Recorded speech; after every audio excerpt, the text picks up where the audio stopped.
Puluhan warga dusun Talang Surabaya, Kecamatan Dempo Selatan yang diduga terdampak mengalami sumur kekeringan mendatangi kantor camat. Hal ini dilakukan untuk mediasi bersama perwakilan perusahaan air kemasan yang diduga menyebabkan sumur warga mengalami krisis air bersih. Sudah hampir 1 bulan, warga dusun Talang Surabaya, Kecamatan Dempo Selatan, Kota Pegaralam mengalami krisis air bersih. Hal ini diduga disebabkan oleh perusahaan kemasan air mineral yang beroperasi belum 1 tahun di dusun tersebut. Dengan difasilitasi oleh pemerintah Kecamatan Dempo Selatan, pihak perusahaan dan warga dipertemukan untuk melakukan dialog terbuka terkait masalah krisis air bersih yang dialami warga setempat.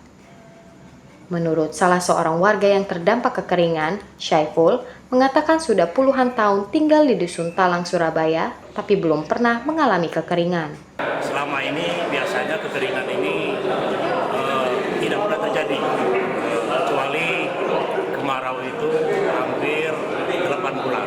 Karena selama ini kami hanya menduga dan lain sebagainya semenjak PT Dempo berdiri ada dampak untuk masyarakat banyak.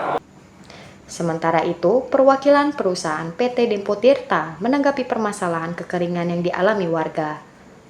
Pihak perusahaan akan memberikan solusi kepada warga dengan memasang pipa saluran air bersih di tempat fasilitas umum yang dapat digunakan warga. Pakai sendiri yaitu dengan memasang pipa di pasung atau itu masjid nanti kan dari kesepakatan tadi di musola.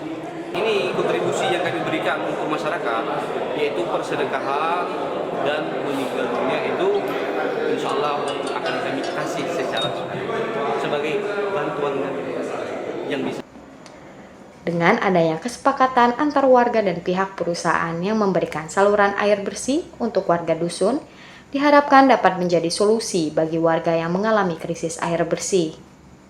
Dari Pagaralam, Yudi Faifman, iNews melaporkan.